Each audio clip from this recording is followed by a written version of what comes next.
நடைபெற இருக்கின்ற தேர்தல் என்பது இந்த தமிழ்நாட்டிலே நடைபெற்றுக் கொண்டிருக்க இந்த 4 ஆண்டு காலம் இந்த அரசு என்ன சாதித்திருக்கிறது என்று பார்த்தால் கடன் அளவுதான் உயர்ந்திருக்கிறது. அது மட்டும் இல்லாமல் மின்சார கட்டணத்தை உயர்த்தி இருக்கிறார்கள். அது மட்டும் இல்லாமல் சொத்து வரி உயர்த்தி ஒரு மக்கள் விரோத அரசாக நடைபெற்றுக் கொண்டிருப்பதை நான் சொல்லி உங்களுக்கு தெரிய வேண்டியதில்லை. உங்களுக்கு எல்லாம் நன்றாக தெரியும். அப்படியானால் இதற்கு இந்த பிரச்சனைகளுக்கெல்லாம் தீர்வு காண வேண்டிய பொறுப்பு அனைத்து இந்திய அண்ணா திராவிட முன்னேற்ற கழகத்திற்கு இருக்கிறது. அம்மாவுடைய ஆட்சியிலே நாம் இந்த பகுதியை எவ்வளவு வளர்ச்சி திட்டங்களை கொண்டு வந்தோம் என்பது அண்ணன் ஜெயராஜ் போன்றவர்களுக்கு, இங்க இருக்கக்கூடிய நம்முடைய பாரதிகள், தர்மர் அவர்கள், போஸ் அவர்கள், நல்ல கருப்பு அவர்கள், உங்களுக்கும் எல்லாம் நன்றாக தெரியும். அதிமுக எப்போது தொடங்கியது? ஒரு குடும்ப வாரிசு நிலையிலே இருந்து விலகி நம்மை போன்ற ஏழை எளிய சாமானியர்கள் இந்த நாட்டிலே மக்களுக்கு சேவை செய்கிற, பொது வாழ்க்கையில ஈடுபடுகிற ஒரு வாய்ப்பை அண்ணா திராவிட முன்னேற்ற கழகம் புரட்சி தலைவர் அம்மா, புரட்சி தலைவர் எடப்பாடியார் வழங்கினார்கள்.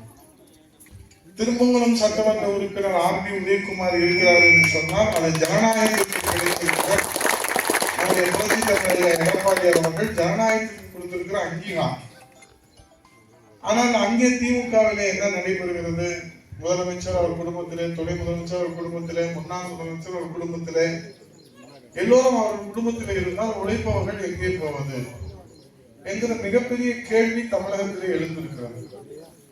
ஆகவேதான் இதற்கு ஒரு தீர்வு காண்பதற்காக அண்ணா திராவிட முன்னேற்ற கழகம் 52 ஆண்டுகளிலே ஒரு தேர்தல் வியூகத்தை நம்முடைய நிரந்தர பொதுச் செயலாளர் புரட்சி தலைவர் வருங்கால முதலமைச்சர் எடப்பாடி அவர்கள் மக்கள் பணி, இப்போது இவர்களுடைய மக்கள் பணி, தேர்தல் பணி, தேர்தல் சொல்லியிருக்கோம். நீங்க என்னென்ன பணிகள் செய்யணும் அப்படின்றது இதுல சொல்லியிருக்கோம். இந்த நோட்டுல நீங்க உங்க பத்திரமா வச்சுக்கணும். நீங்க ஒவ்வொருத்தரும் 100 வாக்காளர்களும் சேர்த்து நீங்க பொறுப்பேற்றுக்கிற போது நன்றி.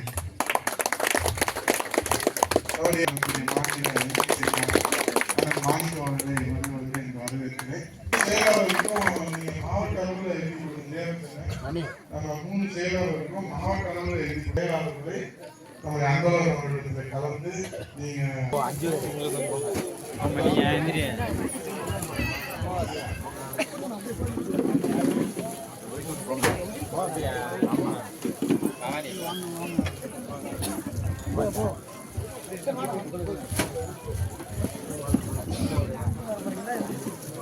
Thank you.